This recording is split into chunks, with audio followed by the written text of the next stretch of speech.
नमस्कार, कार्यक्रम रणनीति में आपका स्वागत है। मैं हूं विनोद कुमार। दर्शकों, प्रधानमंत्री नरेंद्र मोदी ने अमेरिकी राष्ट्रपति डोनाल्ड ट्रंप से फोन पर बातचीत की है और बातचीत किस लिए की है हम सब जानते हैं। 50% जो टैरिफ लगाया है उसको लेकर के जद्दोजहद चल रही है कि किस तरीके से कोई बीच का रास्ता निकाला जाए, टैरिफ कम हो और कारोबार पर भी इसका व्यापक असर ना पड़े। दोनों नेताओं ने कम्प्रिहेंसिव ग्लोबल स्ट्रेटेजिक पार्टनरशिप पर समीक्षा की। मोदी ने कहा कि अमेरिका भारत वैश्विक शांति और स्थिरता के लिए मिलकर के काम करेंगे। ये लगातार वो कहते हैं। व्यापार बढ़ाने पर गति बनाए रखने के असहमति पर चर्चा की गई है और यूएस द्वारा 50% टैरिफ लगाने के बाद तीसरी मरतबा ये बातचीत हुई है। टेलीफोनिकली बातचीत हुई है, तीसरी बार हुई है। अमेरिका ने क्षेत्रीय और वैश्विक परिस्थितियों पर भी विचार साझे किए हैं। जो कल की टेलीफोनिकली बातचीत हुई उसके बाद बता रहे हैं। दोनों देशों हाईटेक ऊर्जा, सुरक्षा, डिफेंस सेक्टर में सहयोग करेंगे। दोनों के बीच में सहमति बनी है, दोनों में अंडरस्टैंडिंग बनी है कि वो हाईटेक ऊर्जा, सुरक्षा और डिफेंस सेक्टर में सहयोग बढ़ाने पर सहमति बनी है। हाल ही में कई वरिष्ठ अमेरिकी अधिकारी भी भारत आ चुके हैं, क्योंकि जब से उन्होंने 50% टैरिफ बढ़ाया है तब से दोनों के बीच में लगातार बातचीत चल रही है। दोनों देशों में काउंटर टेररिज्म और टेक्नोलॉजी साझे कर भी चर्चा की गई थी। जब आला अधिकारी, यूएसए के आला अधिकारी इंडिया में आए थे, उनका फोकस यह है कि यूएस कॉम्पैक्ट फ्रेमवर्क। दोनों की बातचीत का बड़ा फोकस ये रहा। प्रधानमंत्री नरेंद्र मोदी की बात कर रहा हूँ, उस तरफ अमेरिकी राष्ट्रपति डोनाल्ड ट्रंप की बात कर रहा हूँ। दोनों के बीच में बातचीत का फोकस ये रहा, इंडिया यूएस कॉम्पैक्ट फ्रेमवर्क। उसी बीच एक और ऐसी खबर है जिसके लिए कहीं ना कहीं भारत की चिंताएं बढ़ गई।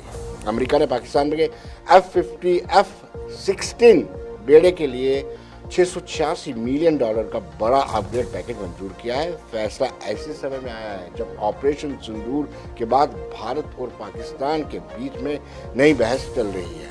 दूसरी ओर अमेरिकी डिफेंस सिक्योरिटी कॉर्पोरेशन एजेंसी ने अमेरिकी कांग्रेस को ये प्रपोजल भेजा और 30 दिन इस पर समीक्षा की जाएगी।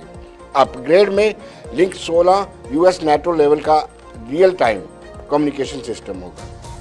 टेक्नोलॉजी भी दी जाएगी, यानी जो आप F-16 दे रहे हैं उसके साथ उसकी टेक्नोलॉजी भी दी जाएगी। भारत पूरी निगाह रखे हुआ है।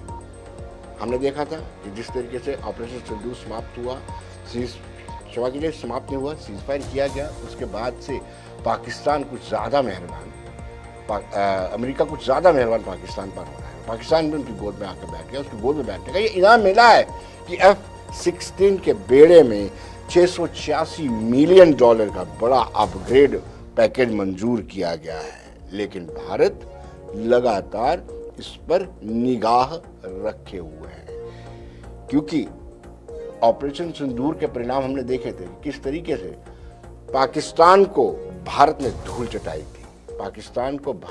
चटाई थी। और उसके बाद डीजीएमओ को फोन करके ये कहना पड़ा कि सीज फायर कर लीजिए, और भारत ने भी इस बात को मान लिया कि युद्ध ज़्यादा देर तक खींचना नहीं चाहिए। ये भारत भी जानता था और ये दोनों मुल्कों के लिए ठीक नहीं था।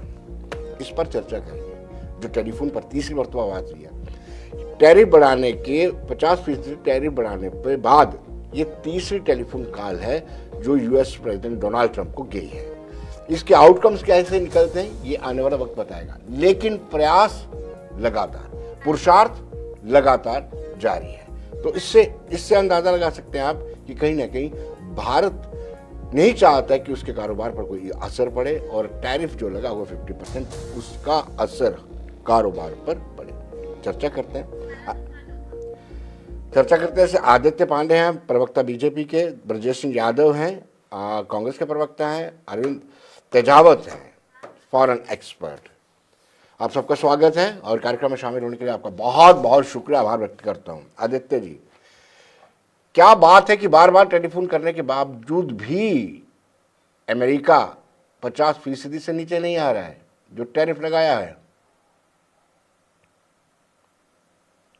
बता दें कि ये भारत और अमेरिका की ये जो वार्ता हुई है, व्यापार, ऊर्जा और रक्षा संबंधित मामलों पे एक सकारात्मक चर्चा हुई है।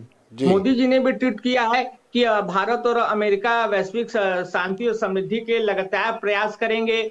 इनके अमेरिका के व्यापार प्रतिनिधि जेमिसन ग्रीर ने अमेरिकी संसद में भाषण देते हुए कहा है कि इस बार का भारत ने सबसे बेस्ट प्रस्ताव रखा हुआ है और इस बात की तारीफ की है कि भारत पहले से अधिक कहीं ज्यादा क्षमता और दक्षता और सकारात्मकता के साथ अपनी बातों को रख रहा है। और आप एक बात बताइए, ये जो 50% ये लोग जो हड़का के रखे हुए हैं, ये देखिए कि भारत के लिए कई बाजार आज खड़े हैं। आज भारत उस क्षमता के साथ है। सब उदाहरण ले लीजिए कि अगर चावल की बात करें आप, तो वैश्विक निर्यात केवल 3% अमेरिका को वो करता है।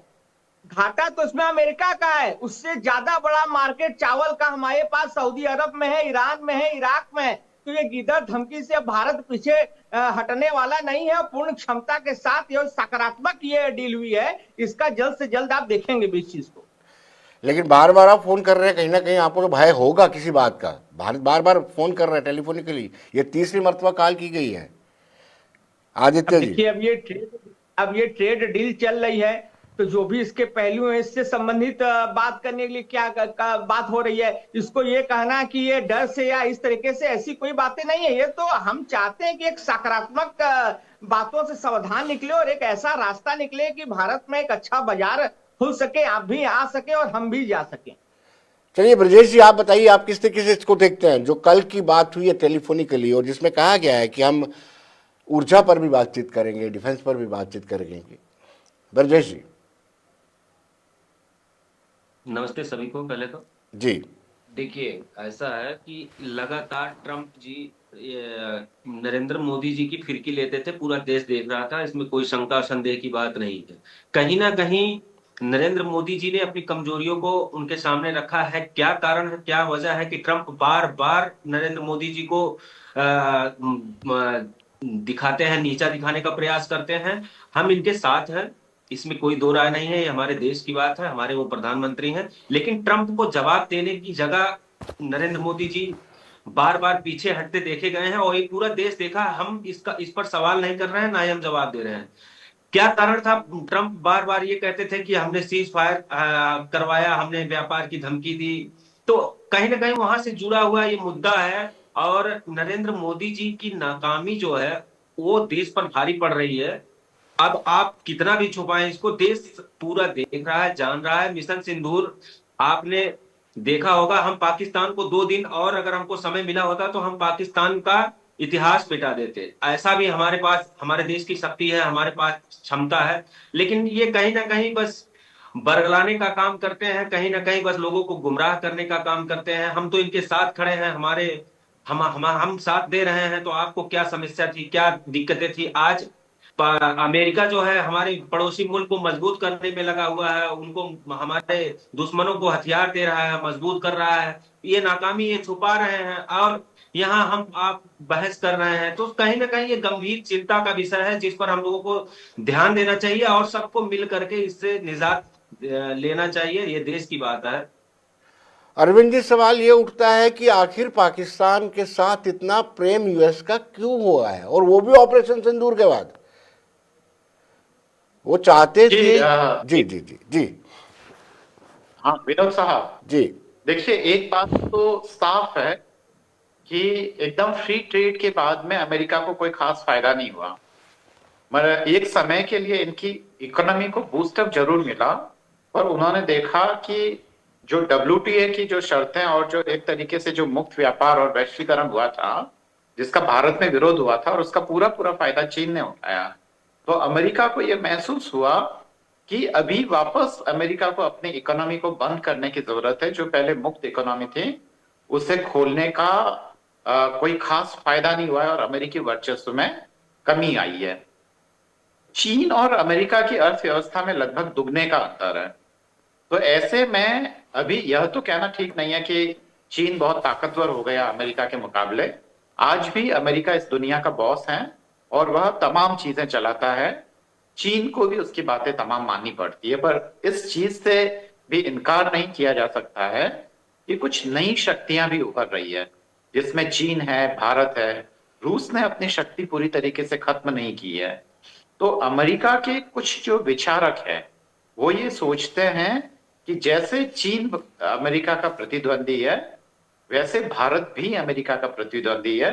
इसलिए वह वापस अपनी पुरानी जो शीत युद्ध या कोल्ड वॉर के जमाने की जो नीति थी उसकी तरफ वह लौटा है। वह पाकिस्तान को ज्यादा तरजीह देने लगा है और भारत को वो काउंटर करने की कोशिश कर रहा है, क्योंकि उसे यह भी लग रहा है कि अगर एक क्षेत्र में शांति स्थापित होती है तो इसका नुकसान अमेरिका को होगा, खासकर अमेरिका की जो हथियार बनाने वाली जो तमाम जो वहां के उद्योगपति है उनको सीधा सीधा नुकसान होगा, और उसका अंतिम नुकसान जो है वो अमेरिकन इकोनॉमी को होगा। विनोद साहब। जी बिल्कुल, कर्नल गोपाल सिंह भी हमारे साथ जुड़ चुके हैं, रिटायर्ड कर्नल है। गोपाल जी, आपका भी हमारे कार्यक्रम में स्वागत है।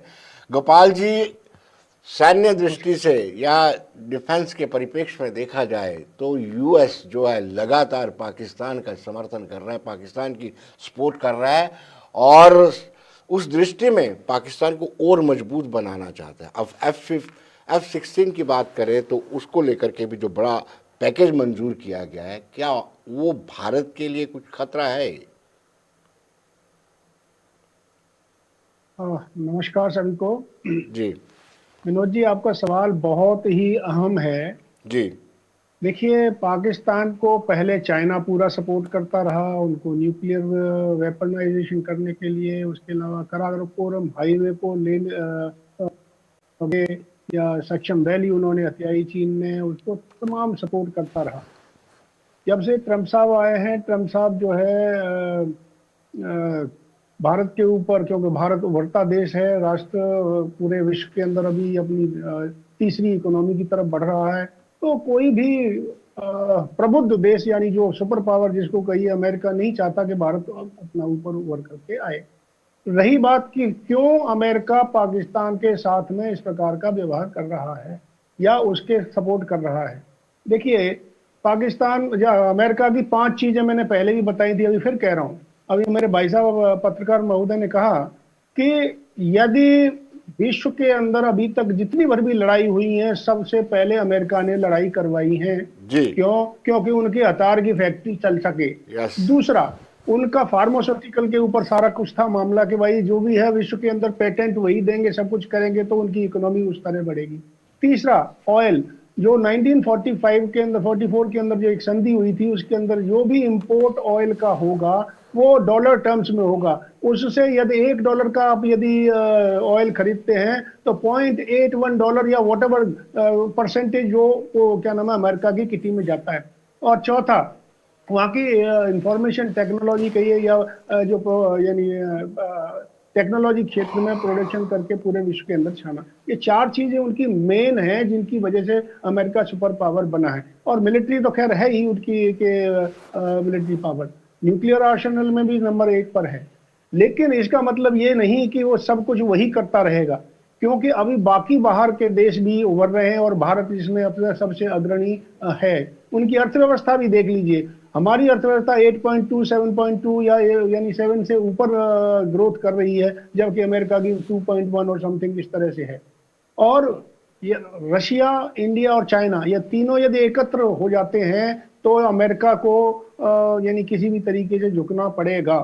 रही बात अमेरिका क्यों पाकिस्तान को सपोर्ट दे रहा है, अब इधर देखिए कि भारत के साथ में अभी पुतिन साहब आए तो इतने यानी 75 पॉइंट के ऊपर डिस्कशन हुआ, उसमें तमाम पॉइंट जो है ऐसे हैं जो अमेरिका के लिए खलल पहुंचाते हैं और उस खलल की वजह से और ज्यादा परेशान है। ऑपरेशन सिंदूर हुआ, भारत ने ब्रह्मोस मिसाइल और जो भी हमने जिस तरह से किया, हमारे अभी एक प्रवक्ता ने कहा कि यदि 2 दिन और रुक जाते, हमारा उद्देश्य वो उस वक्त सिर्फ टारगेट यानी उन क्षेत्र को करना था जहां पर आतंकवादी थे।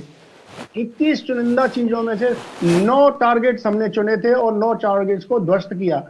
और पाकिस्तान यदि उसी वक्त शांत हो जाता तो शायद आगे नहीं बढ़ता। और उसने जब हमारे क्षेत्र के ऊपर या हमारे हवाई अड्डों के ऊपर जब आक्रमण किया तो उसके सारे यानी 11 हवाई अड्डों को हमने ध्वस्त किया, तो उससे यानी एकदम स्थिति नाजुक हो गई। और आप देखने वाली बात यह है कि जब ब्रह्मोस मिसाइल का जब पहुंची जहां पर उनके न्यूक्लियर हथियार रखे गए थे, तो तब उस वक्त जो है यानी खलबली मची।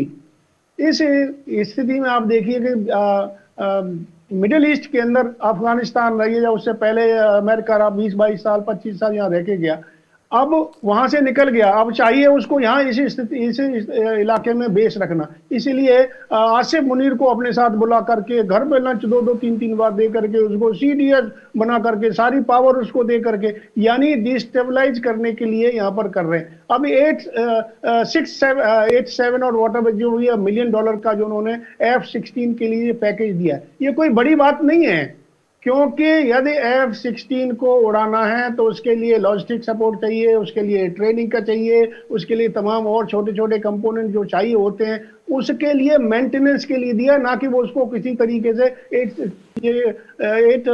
6-8-7 मिलियन डॉलर क्या होता है जी, जहां तक बिलियन डॉलर पहले उन्होंने दे दो 3-3 बिलियन 4-4 बिलियन डॉलर उनको पाकिस्तान को दिए।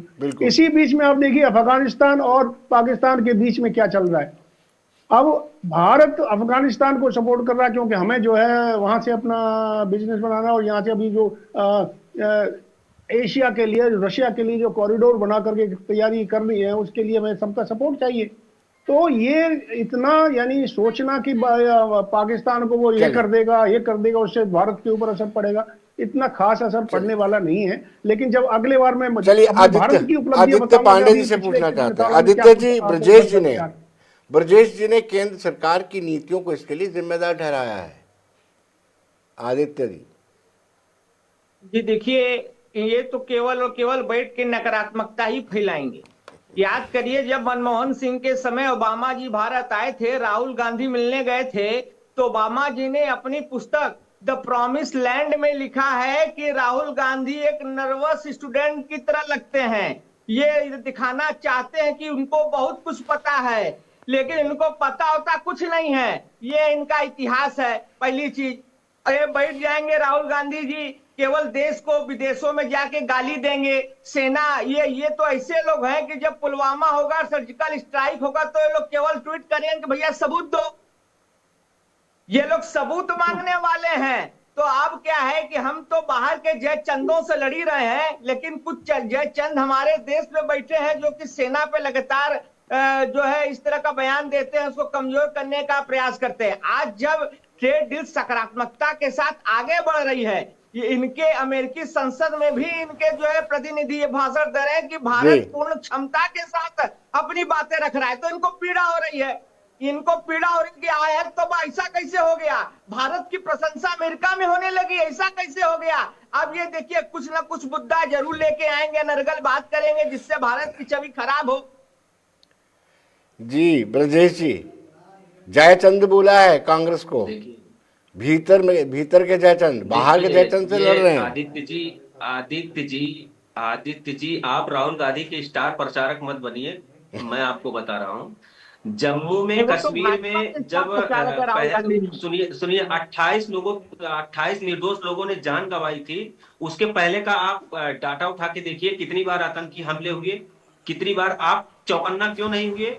आप 28 लोग निर्दोष लोगों ने जान गंवा दिया, तब आप चौकन्ना हुए। उसके बावजूद आज भी आप उसी लापरवाही के साथ देश चला रहे हैं कि दिल्ली जैसे में बम ब्लास्ट हो जाता है। आप कहां हैं? आप किस सुरक्षा की बात कर रहे हैं? आप किस जयचंद की बात कर रहे हैं? आप क्या कर रहे हैं? देश तो आपके हाथों में, सुरक्षा आपके हाथों में, सारी चीजें आपके हाथों में। मैंने पहले भी कहा था, प्रधानमंत्री थी आपके समय हमलों की लिस्ट थी, बैंक खाते आपके हाथों में है, नेटवर्क आपके हाथों में है, सेना सुरक्षा आपके हाथों में है, आर्मी आपके हाथों में। आप देश कहां ले जा रहे हैं? भटका हुआ नागरिक है, आतंकवादी जो है एक गलत रास्ते पे जाने वाला लड़का अपराधी नहीं है। यहाँ पे आतंकवादियों के लिए सोनिया गांधी लेकिन जो लोग मर जाते थे, राहुल गांधी के ऊपर बोलकर आप अपनी नाकामी कब तक छुपाएंगे? नेहरू जी को कोसकर कब तक सत्ता चलाएंगे? आप दूसरे को जयचंद कहते हैं, आप अपना हमेशा नीचे कराने का काम आपने किया है, और अभी भी बैठ के वही कर रहे हैं। जिन्होंने देश के लिए शहादत दिया, अरे 14 साल में घटनाएं हो गई, आप बताइए। आइए मोदी जी की देन है कि आज जो है मोदी जी ने ऐसा किया है कि आतंकवादी देखने को मिल रहा है भारत के अंदर। आपके समय लिस्ट देख लीजिए कितने आतंकवादी हमले हुए, और आपने क्या किया था? कुछ नहीं कर पाए आप, केवल और केवल आतंकवादियों और अलगाववादियों के साथ तस्वीर खिंचाने का काम करते थे। ये पूरा देश जाकिर देख रहा है, नायक पूरा शांति देश का देख रहा है, मसला पूरा है, देश देख रहा ये है कितने कहते हैं। आतंकवादी हमले हुए, अफजल गुरुद्वार कितने हालात का आतंकवादी हमले मारा हुए हुआ और है, कितने ये जिम्मेदारियां कहते निभाई हैं। गई और पहले अपने चरित्र को कितने लोगों ने इस्तीफे दिए, आज कौन भारत जिम्मेदारी पूरी ताकत के लेने साथ को खड़ा तैयार है। हुआ। इस देश में पाकिस्तान जिम्मेदारियां हो नहीं रह चाहे गई कोई हैं। हो, अब आप भारत जब से के सत्ता सामने में आए नजर हैं नहीं इस मिला पा रहा। लोकतंत्र में, अब ये जिम्मेदारी केवल लेने का आज की जिम्मेदार देन आप है। नहीं। भारत कोई की भी सेना घटना हो, को कोई भी और भारत के वो हो, लोकतंत्र को आप हल्का जिम्मेदार नहीं। बनाने का काम करते हैं आप। विदेश में जाके भारत को बेइज्जत ट्वीट आप करने ही का लोग काम करके करते बस हैं। जिम्मेदारियों से राहुल पल्ला गांधी झाड़कर भी ट्वीट ब्रिटेन करते हैं, जाके जिम्मेदारियों से करते पल्ला हैं। झाड़कर आप लोग कौन ही है ट्वीट दोनों करते लोग हैं, हम नहीं करते जो हैं। तख्ता पलट की साजिश आपको करता जवाब है, देना उसके चाहिए साथ देश आप को। मिलते हैं। बाहर अभी तक जाके देश का जो है मिशन नाक सिंदूर कटाने के, का काम आप करते हैं। शर्म करिए आप। अरे इसीलिए आप कब लोगों तक को कहना भैया, होगा, कब इसीलिए तक विपक्ष कब में तक केवल बैठे हैं। यही कारण है, यही कारण है। कारण मैं बता रहा हूँ, इसी कारण से भारत का चित्रण बाहर गलत करते हैं। राहुल गांधी ब्रिटेन जाते हैं, डोनाल्ड लूज से मिलते हैं, तख्ता पलट की साजिश करता था और भारत में आके भारतीयों से वोट मांगते हैं। मिलेगा वोट आप आपको। अपनी इसीलिए नाकामी काहे 95 चुनाव छुपाते किया हैं? था आप अपनी आपने। नाकामी राहुल गांधी को 95 ला ला के चुनाव क्यों से छुपाना ज्यादा चाहते हैं? हारने आप वाला राहुल गांधी से व्यक्ति आपको इतनी आज समस्या क्यों भारत है? की सेना आप देश की भारत सत्ता पे पे अगर बैठे हैं, उंगली कुर्सी उठाता है आपके तो हाथों शर्म में है, आनी सारी चाहिए सिस्टम आपको। आपके हाथों में है, ये आप एकदम राहुल गांधी शर्म को क्यों आनी कोस चाहिए। रहे ये हैं? देश आपका राहुल भी है, गांधी ये को क्यों देश कोस रहे हैं? आपका राहुल भी गांधी है। के सवालों का देश जवाब के भी आप रक्षा लोग नहीं देते संबंधी हैं। चीजों पे गैर जिम्मेदाराना भाषण न दें आप। आपको कहना चाहिए कि देश की सेना पूरी तरह से सक्षम है, पूरी तरह ताकतवर है। आपको कहना चाहिए। आप नागरिक है, बिल्कुल गुलामी वाली बात बिल्कुल मत करिए। बिल्कुल राहुल कहूंगा, मेरी गांधी देश गुलाम की मत सेना बनिए, है, जिम्मेदार नागरिक मेरा बनिए। देश मजबूत है, लेकिन मेरे देश का एक नेतृत्व जिम्मेदार आपने नागरिक कमजोर किया। बनिए, राहुल आपने गांधी मेरे का देश के चलिए। विक्टिम मत नेतृत्व को बनिए। कमजोर किया। हमारा देश कमजोर नहीं है, हम किसी से कमजोर नहीं हूं। और सुन लीजिए, अब आप शांत रहिए, मैं बताता हूँ। एक राजा वो भी था जो आधा पहनता था, आधा ओढ़ता था, और आज एक राजा है लाख का बूट करोड़ों का सूट पहन करके 12,000 करोड़ के जहाज से टहलता है। आप मत बताइए हमको हम क्या थे और आप क्या ओहो, हैं। एरोप्लेनों में बर्थडे के केक काटने वाले आज हमें नैतिकता का पाठ पढ़ाते चलिए हैं। चलिए आज चलिए एक दलित का अरविंद बेटा जी, अरविंद जी, की ये मजबूती से राजनीतिक देश का डिबेट हो जाएगी, प्रधानमंत्री लेकिन मैं ये बनकर आपकी चाहता हूं आंखों में कि आंखें डाल रहा है तो आपको चुभन बॉस, होती है। आपने यूएस को बॉस बोला, बॉस की मनमानी के खिलाफ आपको लगता है कि कुछ दुश्मन देश भी आपस में यूनाइट हो सकते हैं?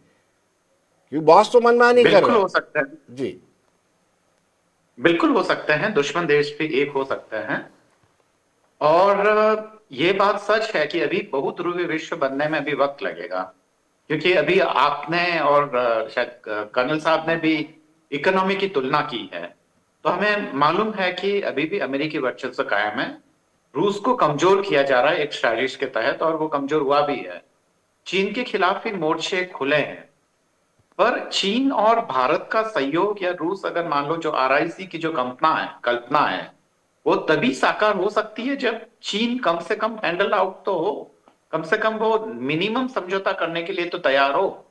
अगर आज हम चीन से रिश्ते सुधार लें तो इसके बहुत सारे खतरनाक परिणाम होंगे। पहले तो जो भारत का अमेरिका से जो 18% के आसपास जो निर्यात होता है हमारे कुल निर्यात का, वो पूरा खतरे में पड़ जाएगा। दूसरा यह है कि चीन से दोस्ती का मतलब यह है कि गलवान के बाद में जो चीन ने सेनाओं को आगे भेज दिया था और उसने गश्त जो आगे करनी शुरू की थी, जी, वह हम स्वीकार करेंगे। अगर हम चीन से दोस्ती करेंगे तो हमें यह लगेगा कि जो चीन ने गलवान में जो किया था वह सब कुछ ठीक था। तो ये तमाम चीजें हैं, तमाम कॉन्सिक्वेंसेस हैं। रूस के साथ तो हमारा जो व्यापार घाटा है वो दिखता है, हालांकि उस व्यापार घाटे का भी अपना मतलब है। ठीक वैसे ही चीन के साथ व्यापार में हमें घाटा होता है, पर उस घाटे में भी बहुत सारा जो है हमें समझ में आता है कि वो व्यापार घाटा क्यों है, क्योंकि वो घाटा भी हमारे फायदे में है। रूस से जो व्यापार घाटा होता है वो भी हमारे फायदे में है, चीन से जो व्यापार घाटा है वो भी फायदे में है। पर अमेरिका और यूरोप ऐसे क्षेत्र हैं जहां हमें व्यापार से फायदा होता है, और उसी फायदे के कारण जो इंडियन इकोनॉमी है उस पर टिकी हुई है। तो ऐसा बिल्कुल नहीं हो सकता है कि हम अमेरिका से दुश्मनी मोल ले लें और पूरी तरीके से ब्रिक्स के साथ चले जाएं, और अगर हम अमेरिका खेमे में चले जाए, हम नेटो के सदस्य बन जाए, संभव नहीं है। तो जो भारत जिस नीति पे चल रहा है मुझे लगता है कि वही सबसे बेहतरीन हो सकती है। समय बदलता है, इंदिरा जी गई थी तब उनके साथ बदतमीजी हुई थी अमेरिका के टॉप लीडरान की तरफ से, और उसके बाद में भारत ने हरित क्रांति की। भारत को मिसाइल टेक्नोलॉजी कहीं से नहीं मिली, परमाणु टेक्नोलॉजी कहीं से नहीं मिली, भारत ने वह क्षमता खुद हासिल की। भारत में वह योग्यता है, जी, बस कुछ चीजें बिल्कुल करने की जरूरत है, और बिल्कुल वो है कैपेबल आर्थिक सुधार। कैपेबिलिटी है भारत में। लेकिन कर्नल गोपाल सिंह जी से जानना चाहता हूँ, गोपाल जी, हमने देखा ऑपरेशन सिंदूर में काफ़ी अच्छा रहा, हमने पाकिस्तान को परास्त किया या काफ़ी नुकसान पाकिस्तान को पहुंचाया, लेकिन क्या वाकई में आपको लगता है कि डोनाल्ड ट्रंप को क्रेडिट नहीं दिया गया सीज फायर का खुल करके? शायद उससे नाराज होकर के वो पाकिस्तान की सपोर्ट कर रहा है और लगातार सैन्य तौर पर डिफेंस में पूरा खुलकर समर्थन कर रहे हैं। क्या कारण यही है कि उनको क्रेडिट नहीं दिया गया था? देखिए, मध्यस्थता की तो इसमें बात थी ही नहीं, ना ही है। और जो ट्रंप साहब बार बार कह रहे हैं कि हमने मध्यस्थता करके इसको रुकवाया, ऐसा कुछ नहीं है। और अब सबके सामने आया है दृष्ट पटल के ऊपर।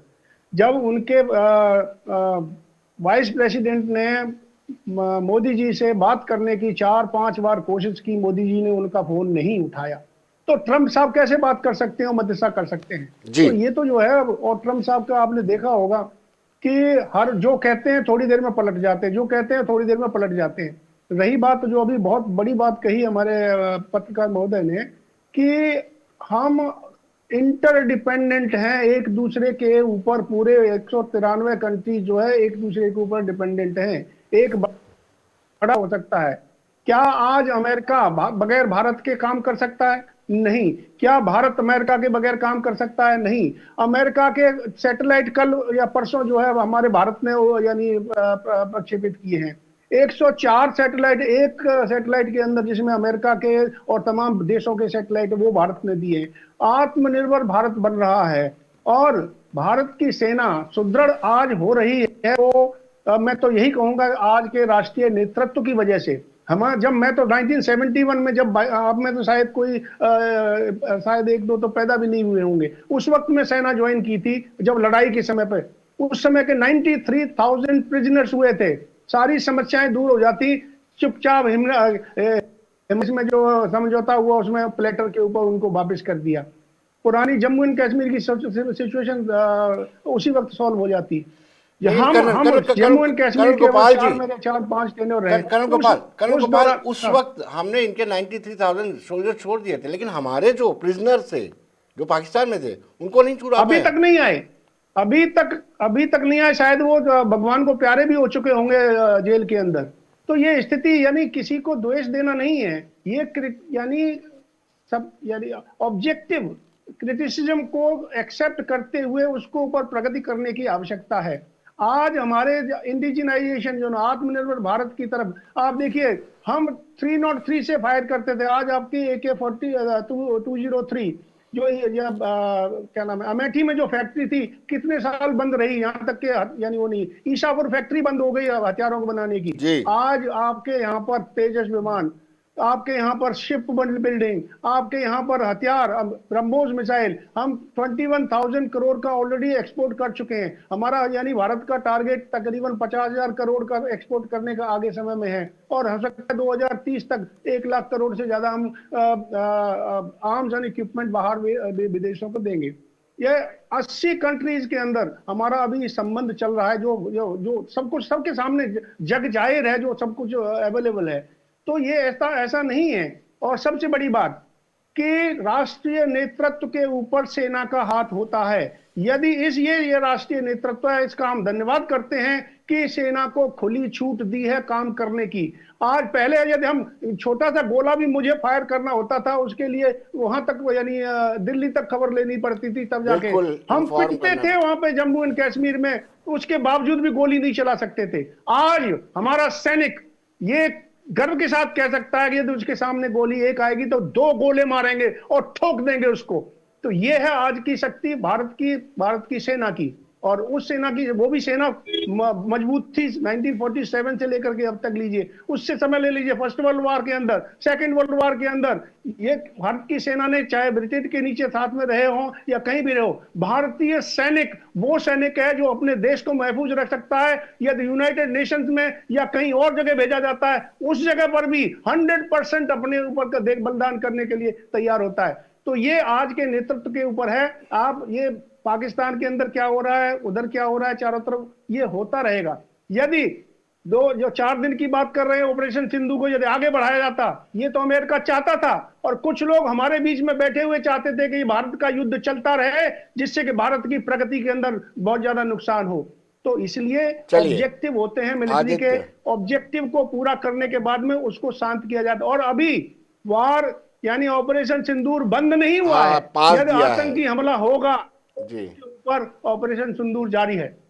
चलिए पांडे जी, आपसे जानना चाहूंगा कि जिस तरीके से ये कहा जा रहा है कि ठीक है 2014 के बाद ड्रास्टिक चेंजेस आई हैं, लेकिन आपको ये भी ऑन करना पड़ेगा, हाल ही में जो दिल्ली में ब्लास्ट हुआ लाल किले के पास, उसके पहले पहलगाम में हुआ है, उसको भी तो ऑन करना चाहिए आपने। देखिए, निश्चित तौर पे आप देखिए कि इतने साल सरकार चलाने के बाद अगर इस तरह की 1-2 घटनाएं होती हैं तो उसको भी पूरी तरह से संज्ञान में लिया गया है, उस पर बड़ी कार्रवाई की गई है। पुरानी सरकारों की तरह नहीं कहा गया कि जो है जाकिर नायक जो है शांति का मसीहा है और अफजल गुरु जो है उसका मारा हुआ है, ये हमने नहीं कहा। जो मुंह तोड़ जवाब हुआ है हमने उस पर किया है और सीना ठोक के किया है और आगे भी करते रहेंगे। ये वो भारत नहीं है जो तुष्टीकरण और आतंकवाद का जो है हाथों में लेके केवल सत्ता पाने का एक हथियार बना सके। ये वो सरकार है कि जिस भाषा में आप सवाल करेंगे उसी भाषा में आपको जवाब मिलेगा। यही राहुल गांधी थे जिस एरोप्लेन में बैठ कर बर्थडे का केक काटते थे, आज उसी एयरलिफ्ट के द्वारा जो है कहीं भी विदेशों में फंसे देश के लोगों को सुरक्षित लाया जा रहा है। आज अगर अभिनंदन 24 घंटा भी पाकिस्तान में नहीं रहता है, उसको अभिनंदन भारत में भी का अभिनंदन हो जाता है। किसने प्रिजनर पिछली सरकारों में वहां रह के दम तोड़ दिया, उस पर इस सरकार का ध्यान नहीं गया, क्योंकि इनको केवल सत्ता का टुकड़ा पाना था, इसीलिए सबके सामने अच्छा दिखना था। इसके लिए तो आतंकवाद और तुष्टीकरण एक हथियार था सत्ता पाने का। आज पासा पलट चुका है, जो जिस भाषा में जवाब सुनना चाहता है उस भाषा में भारत जवाब दे रहा है। क्यों ब्रजेश जी, उनका ये कहना है कि आपके कार्यकाल में जो पाकिस्तान में वार प्रिजनर्स थे उनको वापस नहीं ला पाए, आपने 93,000 को ऐसे ही वापस कर दिया। ब्रजेश जी, आप तक मेरी आवाज़ आ रही है? मुझे लगता है ब्रजेश जी से हमारा संपर्क कट गया है, लेकिन मैं अरविंद जी से जानना चाहूँगा। अरविंद जी, सवाल ये उठता है कि क्या ब्रजेश जी आप मुझे सुन पा रहे हैं? जी जी जी। हाँ, मेरा सिंपल सा सवाल था और बार बार ये सवाल उठता भी, यार करना भी चाहिए। मैं बता रहा हूँ, आपने सवाल सुन लिया है ना आपने? देश ये जानता है कि हमारे समय में पाकिस्तान को कैसे हम लोगों ने धूल चटाई थी। बात ये नहीं है, जब हमारे देश पर कोई भी आपदा आई है तो हम लोगों ने मिल करके, हमारी देश की सेना इतनी मजबूत है, हमारा राष्ट्र इतना मजबूत है कि हमने मुंहतोड़ जवाब दिया है। बस समस्या ये है कि आदित्य जी बार बार राहुल गांधी को कोस करके, आप कांग्रेस को कोस करके आज का समय आप क्यों बर्बाद करना चाहते हैं। मैं ये कह रहा हूं कि कोई भी आतंकवादी घटना अगर हमारे देश में हो रही है तो आप उस पर गंभीर होइए, वो देश में उस पर चर्चा और जांच एजेंसियां सक्रिय रखिए, जिससे हमारे देश में आने वाले समय में घटना ना हो। मैं आपको बार बार यहां इशारा कर रहा हूं, आप राहुल गांधी को यूनिवर्सिटी में लेकर चले जाते हैं। अरे भैया, राहुल गांधी नेहरू सुनते सुनते मैं भी थक गया हूं। मैंने आपसे कहा ना, एक राजा वो था कि जब आधा नंगा पहनता, आधा उड़ता था, आधा पहनता था। और सुनिए, आज एक राजा है, 1 लाख का बूट और 1 करोड़ का सूट और 1200 करोड़ का जहाज लेकर फिर भी 24,000 करोड़ रुपया घुस दिए विदेश यात्रा में।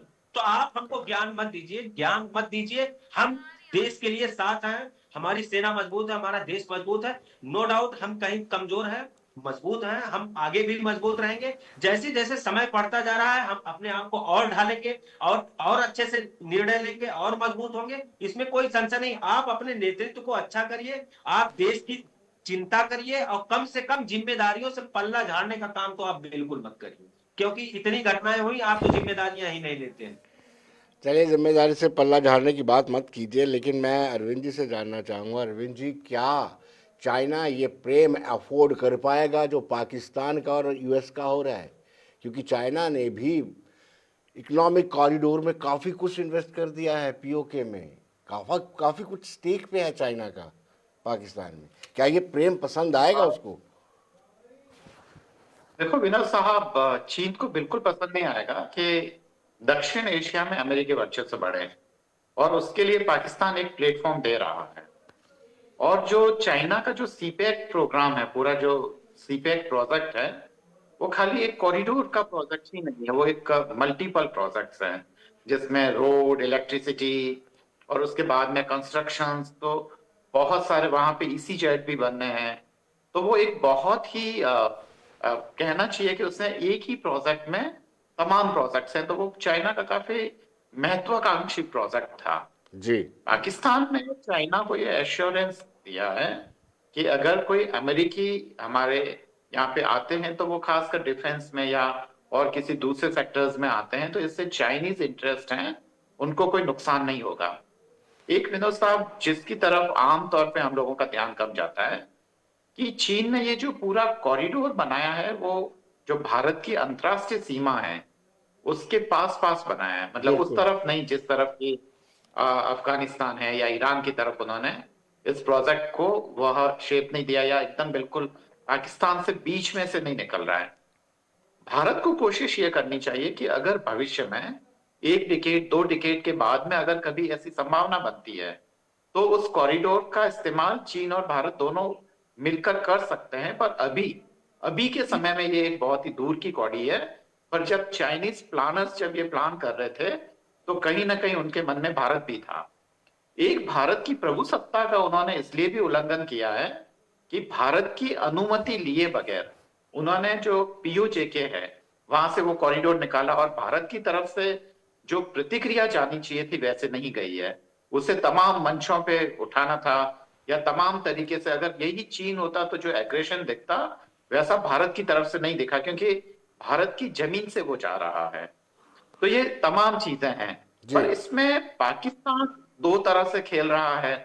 अमेरिका को भी वह सेटिस्फाई कर रहा है। और विनोद साहब, यह भी एक छुपी सी बात है, और यह सच भी है कि अमेरिका के जो सैनिक अड्डे हैं वो अभी भी पाकिस्तान में है, क्वेटा की तरफ है कुछ, तो वहां से हमारी इंटेलिजेंसिया की खबरें वगैरह भी आती रहती है। तो पाकिस्तान तमाम ताकतों को अपने यहाँ स्पेस प्रोवाइड करा रहा है। विनोद साहब, गोपाल जी आपसे जानना चाहते हैं कि जिस तरीके से एक अलग से ब्लॉक बनाने का भी प्रयत्न किया जा रहा है, एक तरफ पाकिस्तान यूएस को भी खुश कर रहा है और दूसरी ओर चाइना के साथ मिलकर के एक अलग से ब्लॉक बना रहा है सार्क को कमजोर करने के लिए। हालांकि सार्क तो पहले से निष्क्रिय है।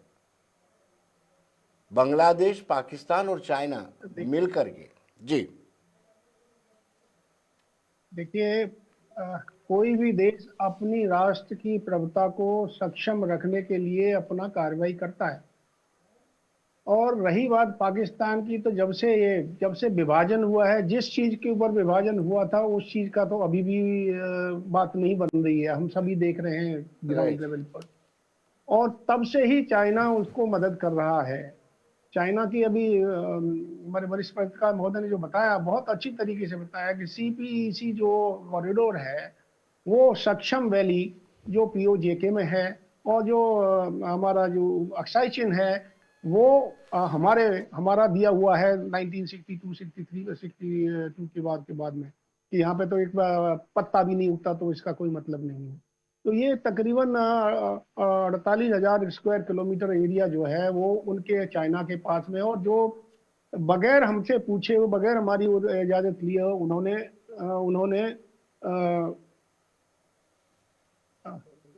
उन्होंने जो है ये सीपीईसी बनाया है। क्या इसका हमारे लिए कोई उपयोग होगा आने वाले समय में? ये उपयोग तभी हो सकता है जब सक्षम वैली या पीओजेके हमारे साथ में हमारा जो अंग जुड़ जाए हमारे साथ, और उसके साथ बार-बार राजनाथ सिंह भी कहते हैं। जी गोपाल जी बहुत बहुत शुक्रिया आपका, अरविंद जी आपका बहुत बहुत शुक्रिया, ब्रजेश जी आपका बहुत बहुत शुक्रिया, आदित्य जी आपका भी बहुत बहुत शुक्रिया। लेकिन उम्मीद करते हैं कि जो बातचीत टेलीफोनिकली कन्वर्सेशन जो कल डोनाल्ड ट्रंप और प्रधानमंत्री नरेंद्र मोदी के बीच में हुई है उसके आउटकम्स पॉजिटिव रहे। तो दर्शकों बने रहिए देश दुनिया की खबरों के लिए और मुझे दीजिए इजाजत। नमस्कार।